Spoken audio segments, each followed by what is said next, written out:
Yo, c'est Noémie. Aujourd'hui, je vous retrouve pour vous présenter ma wishlist pour le mois de mai. Comme pour mes deux précédentes vidéos, je vous mettrai par ici les timers qui vous permettront de vous retrouver plus facilement dans cette vidéo en fonction des formats qui vous intéressent le plus. Je commence par les grands formats comme d'habitude et en date du 2 mai, je vous présente Juste un peu de temps de Caroline Boudet aux éditions Stock. Pour faire court, c'est un roman contemporain dans lequel l'autrice va évoquer le concept très actuel de charge mentale et c'est un concept qui m'intéresse beaucoup. Du coup, j'ai hâte de voir la façon dont l'autrice va l'aborder. Dans L'été de mes 13 défis de Morgan Matson aux éditions Milan, on va rencontrer Emily qui est une jeune adolescente un petit peu renfermée qui va faire la connaissance d'une autre adolescente qui s'appelle Sloane et qui va lui faire prendre confiance en elle. Malheureusement, Sloane va disparaître du jour au lendemain, non sans avoir laissé à Emily une liste de 13 défis à relever pendant l'été, comme par exemple embrasser un inconnu ou se baigner toute nue. Je vous présente maintenant Tu deviens adulte le jour où tu pardonnes à tes parents de Gérard Salem aux éditions Flammarion. Ici on va faire la connaissance de Boris qui a complètement coupé les ponts avec sa famille, il a même quitté sa femme et ses enfants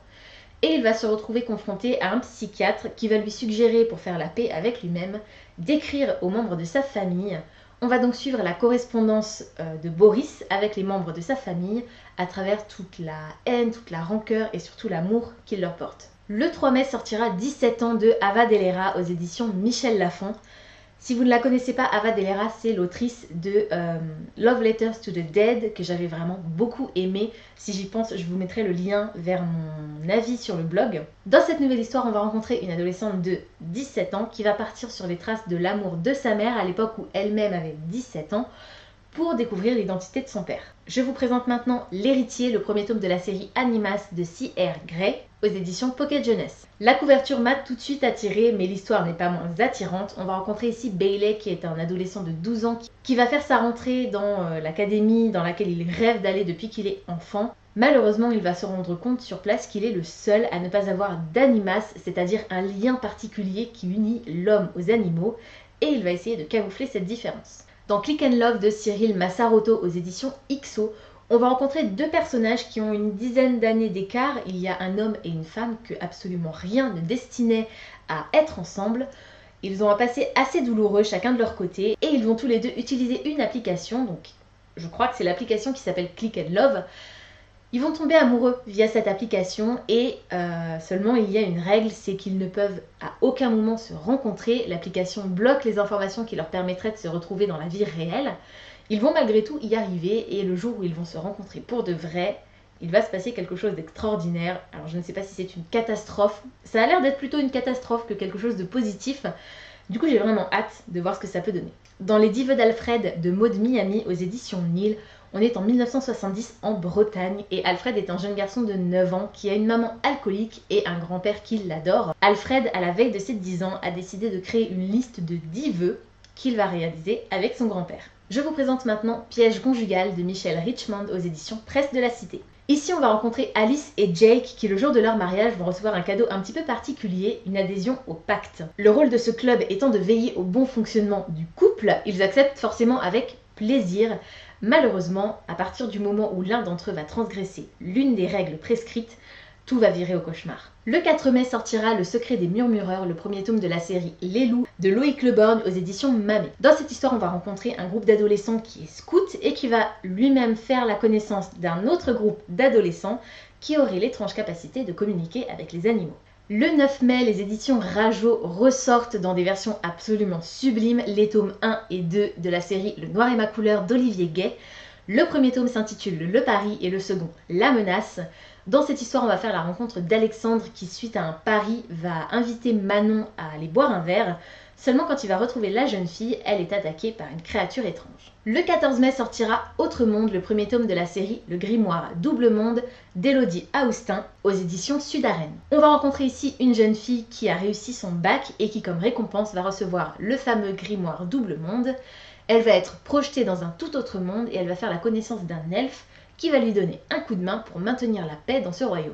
Le 16 mai sortira À la recherche de l'élixir interdit, le premier tome de la série La princesse et l'alchimiste de Amy Alvard aux éditions Pocket Jeunesse. On va ici faire la rencontre d'une jeune alchimiste qui va être aidée d'un compagnon pour partir à la recherche d'un antidote puisque la princesse du royaume, en s'étant regardée dans la glace, est tombée amoureuse de son reflet. La famille royale a décidé de pimenter un petit peu les choses et de transformer cette quête en compétition filmée puisque cette quête sera retranscrite à la télévision sous forme de télé-réalité. Je vous présente maintenant Y aller de Hervé Giraud aux éditions Thierry Magnier. Ici on va rencontrer Solal qui est un garçon absolument fan de jeux vidéo et notamment de Zelda qui va partir lui-même dans une quête initiatique en direction de Bruyères-Alichamps dans le Cher. J'ai sélectionné ce roman forcément pour la destination puisque je suis pas née, mais j'ai vécu presque toute mon enfance et toute mon adolescence pas très loin de Bruyères-Alichamps. Du coup, c'est l'occasion de me replonger aux sources et j'ai vraiment hâte de voir ce que ça peut donner.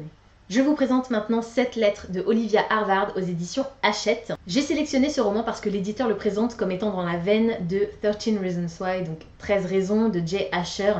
Et j'ai adoré cette histoire, la version écrite à l'époque où elle est sortie et la version série télé qui est sortie l'année dernière, je crois, ou il y a déjà 2 ans peut-être. Je vous la recommande de tout cœur. En tout cas, dans cette histoire, on va rencontrer un garçon qui va découvrir une lettre sur le cadavre de son meilleur ami, je crois. Et dans cette lettre, quelqu'un lui explique les raisons pour lesquelles cet ami a été absent pendant plusieurs semaines et surtout la manière dont lui-même aurait pu éviter ce drame. Je vous présente maintenant Le Serment des Sentinelles, le premier tome de la série Jeanne de Mortepaille de Sophie Noël aux éditions Gulfstream. On va tout simplement ici faire la rencontre de Jeanne qui va se découvrir un destin de sorcière et qui va avoir seulement 6 mois pour accepter cette nouvelle vie. Évidemment, c'est la couverture qui m'a attirée dans un premier temps, mais le pitch m'intrigue aussi, même si ça a l'air d'être une histoire relativement jeunesse. Je vous en dirai plus une fois que je l'aurai découvert.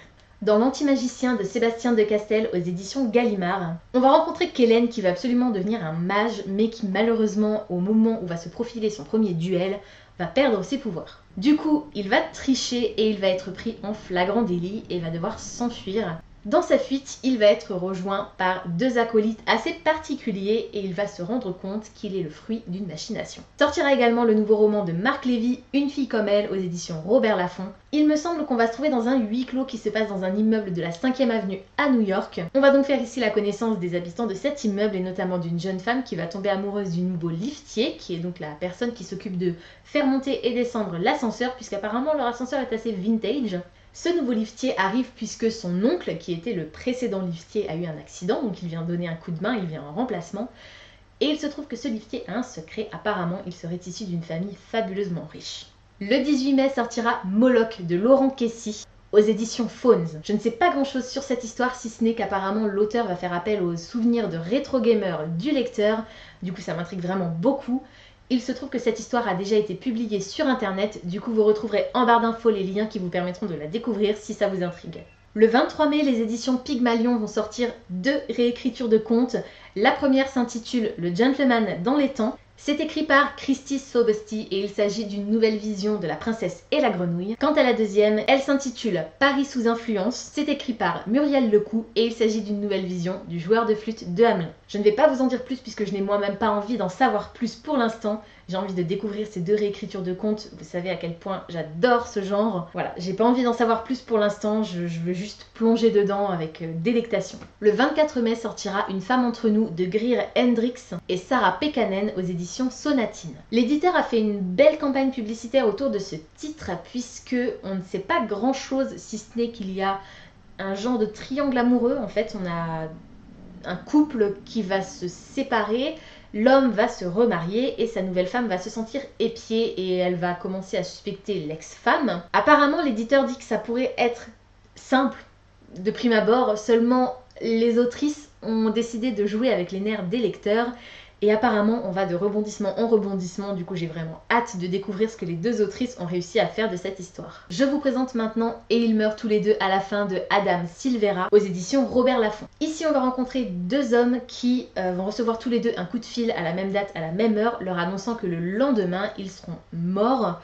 Apparemment c'est quelque chose d'assez courant dans l'univers que l'auteur a créé et il existe une application qui vous permet de vous faire un dernier ami qui d'ailleurs s'appelle Last Friend. Les 2 personnages vont se rencontrer grâce à cette application et ils vont décider de vivre toute leur vie dans cette dernière journée. Le 30 mai sortira Ma belle-mère s'appelle Rex de Stéphane Cazenel aux éditions Albin Michel. On va rencontrer ici un couple et il se trouve que la maman de la mariée est une maman juive qui s'immisce dans toutes les affaires qui ne la concernent absolument pas. Le mari en a un petit peu ras la pastèque, seulement sa belle-mère va décéder et sa femme va être inconsolable. Elle va aller voir un psychologue qui va lui conseiller d'adopter un chien et son mari est persuadé que la belle-mère s'est réincarnée dans le chien. Je vous présente maintenant Orgueil et Destinée, une romance dont vous êtes l'héroïne, de Kitty Curran et Larissa Zagueris aux éditions Albin Michel. Tout est dit dans le titre, c'est un livre dont vous êtes le héros et en l'occurrence l'héroïne d'après le titre, même si je pense que les garçons peuvent également tout à fait s'identifier à ce genre de personnage. J'ai hâte de découvrir cette histoire, puisque comme vous devez le savoir maintenant, Orgueil et Préjugés est mon histoire préférée de tous les temps. Le 31 mai sortira Transparente de Éric Poulet-Renet aux éditions Oscar. On va rencontrer ici une adolescente qui est passionnée par la lecture et qui a créé sa propre chaîne YouTube. Ça m'a un petit peu parlé quand même, c'est d'ailleurs pour ça que j'ai retenu ce titre. Et il se trouve que cette adolescente va mettre au jour un secret de famille. Pour en terminer avec les grands formats du mois de mai, je vous présente Le Chat de Rose de N.M. Zimmerman aux éditions Mijade. On va rencontrer ici une petite fille qui a un petit peu de mal à accepter la réalité qui l'entoure et qui se crée des mondes fantastiques. Au décès de sa grand-mère, elle va imaginer que celle-ci avait un chat, d'où le titre Le Chat de Rose, puisque Rose était sa grand-mère. Et elle va s'imaginer que ce chat a disparu et elle va décider de partir en quête de l'animal. C'est un roman sur le deuil qui a l'air tout doux et j'ai vraiment hâte de le découvrir. Je passe maintenant aux sorties en format poche et je n'ai qu'un seul titre à vous présenter dans cette catégorie, mais pas des moindres. Il s'agit de Ambre, le tome 0 de la série Autre Monde de Maxime Chatham. Et si je vous en parle, c'est parce que les éditions du livre de poche sont en partenariat avec UNICEF pour les ventes de ce livre. Alors je ne sais pas si l'intégralité des bénéfices ou seulement une partie des bénéfices des ventes de ce bouquin seront reversés à l'association. Mais c'est l'occasion de faire un beau geste et de découvrir l'univers créé par Maxime Chatham. Pour ma part, je n'ai pas encore commencé cette série qui est en 6 ou 7 tomes, je ne me souviens plus exactement, mais on est un petit peu dans une histoire fantastique, même plutôt de la science-fiction. C'est un récit post-apocalyptique, me semble-t-il, dans lequel des adolescents vont essayer de survivre sans les adultes. J'ai hâte de découvrir cette histoire, puisque j'ai connu Maxime Chatham à travers un tout autre genre dont je vous parle un petit peu plus tard dans cette vidéo. Je passe maintenant aux albums, et en date du 2 mai, je vous présente Paisible de Angélique Villeneuve et Anna Griot aux éditions Sarbacane. On va rencontrer ici une petite fille qui a désespérément besoin de tranquillité au milieu d'une famille particulièrement bruyante, et qui va elle aussi s'inventer certains mondes peuplé d'animaux à poil ou à plumes. Le 16 mai sortira La gardienne du musée de Simon Boulris et Lucie Crovato aux éditions de La Bagnole. On va rencontrer ici un petit garçon qui visite donc un musée, qui va faire la connaissance de sa gardienne et ce petit garçon voit plus loin que le bout de son nez. On va avoir droit ici à un parcours particulièrement poétique et artistique et il se pourrait bien qu'on rencontre également une petite fille qui ne serait pas vraiment de notre monde. Le 25 mai sortira Alice et la forêt d'algues aux éditions Locus Solus. C'est un album qui a été réalisé à 8 mains par Myriam Valero, Valérie Valero, Valérie Opliger-Zahn et Christophe Détombe. Je ne sais pas grand chose de cet album si ce n'est qu'il a été réalisé pour sensibiliser les enfants à la fragilité des fonds marins et à l'importance de la préservation des micro-organismes. En plus, la couverture est sublime, du coup, je pense que ça peut être très intéressant. Je passe maintenant aux sorties BD et en date du 2 mai, je vous le mentionnais un petit peu plus tôt, les éditions Jungle vont rééditer l'intégrale de la trilogie du Mal de Maxime Chatham. C'est illustré par Michel Monteiller. Je ne suis pas certaine de vous avoir déjà parlé de la trilogie du Mal de Chatham en vidéo. En revanche, j'ai 3 articles sur le blog, un pour chaque tome de cette trilogie. Je vous invite à y faire un tour, vous aurez les liens en barre d'infos évidemment. C'est une trilogie que j'ai adorée. J'étais tellement triste de quitter Joshua Brolin, franchement c'était un déchirement et pourtant c'est dur ce qui se passe dans ces bouquins, mais j'ai surkiffé cette trilogie. Je vous invite vraiment à la découvrir. Là vous avez l'intégrale pour un prix défiant toute concurrence, enfin, c'est juste l'occasion de découvrir cette histoire. Le 3 mai sortira Little Nightmares aux éditions Omake Books. Il s'agit d'une bande dessinée spin-off du jeu vidéo éponyme. Si j'y arrive, j'essaierai de vous insérer des images du jeu vidéo pour que vous voyez un petit peu à quoi ça ressemble. C'est un jeu vidéo qui me fait terriblement envie depuis sa sortie et là la bande dessinée c'est juste l'occasion de plonger dans cet univers. Cette bande dessinée a été réalisée par John Shackelford, Aaron Alexovich, Dave Santana et Thiago Ribeiro. Le 16 mai sortira le premier tome de la série Les Seigneurs de Hervé Richer, Sti et Juan aux éditions Bambou. Ici on va rencontrer 5 hommes qui sont retraités et qui ont mis leurs économies en commun pour acheter un manoir et en faire leur lieu de retraite à eux et à leurs amis. Ils ont construit un potager, une piste de pétanque et même un jardin du souvenir pour disperser les cendres de leurs disparus. C'est une bande dessinée qui va sortir dans la collection Humour et du coup j'ai très hâte de voir ce que ça peut donner. Les petits papis sur la couverture ont l'air vraiment trop drôles donc j'ai hâte de me plonger dans leurs aventures. Je vous présente maintenant Rat et les animaux moches de Sibylline et Jérôme Davio aux éditions Delcourt. On va rencontrer ici un personnage qui est donc un rat et qui s'appelle Rat, qui va être chassé de la maison dans laquelle il vit parce que il me semble que c'est une femme qui vit là-bas et répugnée tout simplement par lui. Il va s'enfuir et il va se retrouver dans un endroit où beaucoup de créatures moches, donc considérées comme étant moches, se sont réunies et vivent en communauté. Le 23 mai sortira la partition de Flint Ham de Barbara Baldi aux éditions Ici Même. Si je me souviens bien, on a ici affaire à 2 sœurs qui vont hériter d'une grande propriété. L'une des deux s'en fiche un petit peu, par contre la seconde a décidé coûte que coûte de conserver cette propriété. Cependant, pour ce faire, elle va devoir se séparer du personnel qui y travaille. Forcément, c'est la couverture qui m'a attirée dans un premier temps parce qu'elle est juste somptueuse, mais l'histoire me plaît pas mal aussi. J'ai l'impression que ça va être assez tendre, assez mélancolique. Le peu d'images que j'ai pu voir me donnait cette impression. J'ai hâte de découvrir ce que ça peut donner. Et je termine cette sélection BD avec Je vais rester de Lewis Trondheim et Hubert Chevillard aux éditions Rue de Sèvres. On va ici faire la connaissance d'un couple qui a décidé de passer ses vacances à Palavas. Donc si vous ne connaissez pas Palavas, ça se trouve vers Montpellier, au bord de la Méditerranée. C'est très joli comme endroit, j'ai passé presque toutes mes vacances d'été gamine dans ce coin-là, aux alentours, donc c'est aussi pour ça que j'ai sélectionné cette BD parce que ça va me rappeler d'énormes souvenirs. Mais revenons à l'histoire, on va donc rencontrer ce couple, et en fait je suis même pas sûre qu'on rencontre le couple puisque on va plutôt suivre la femme, étant donné que son mari, compagnon, je ne sais pas trop, va mourir dans un accident de voiture en fait, et du coup elle va se retrouver toute seule, mais elle va décider de rester à Palavas et de suivre à la lettre le programme que son chéri avait décidé pour eux. C'est une histoire qui à mon avis va être pleine d'émotions et j'ai trop hâte de la découvrir. Je termine par les mangas et en date du 2 mai je vous présente le premier tome de la série Legendary Love de Keiko Sakano aux éditions Soleil, et évidemment c'est un shoujo. On va ici faire la connaissance d'une adolescente qui apparemment a une puissance assez extraordinaire et qui à la suite de la découverte d'un grimoire va se retrouver projetée dans le roman préféré de sa mère. Et pour terminer cette update lecture, je vous présente en date du 16 mai Whispering, les voix du silence, le premier tome de la série de Yoko Fujitani aux éditions Akata, et vous savez maintenant que j'adore cette maison d'édition. On va ici rencontrer un jeune lycéen qui est un petit peu désabusé, il n'a pas de but, il n'a pas de motivation, et il va rencontrer un petit garçon qui aurait la capacité de communiquer avec les objets et les animaux, et notre jeune lycéen va décider de prendre ce petit garçon sous son aile, sous sa protection. Voilà, c'est tout pour aujourd'hui, j'espère que cette vidéo vous aura plu. Comme d'habitude, n'hésitez pas à me dire en commentaire si certains des titres que je vous ai présentés aujourd'hui vous intéressent, et si vous avez relevé d'autres sorties du mois de mai que je n'ai pas présentées ici mais qui vous font envie. Pensez à vous abonner à la chaîne, à liker et à partager cette vidéo, ça me fera toujours plaisir. En attendant de vous retrouver, je vous souhaite d'excellentes lectures et je vous dis à très bientôt dans une prochaine vidéo. Ciao!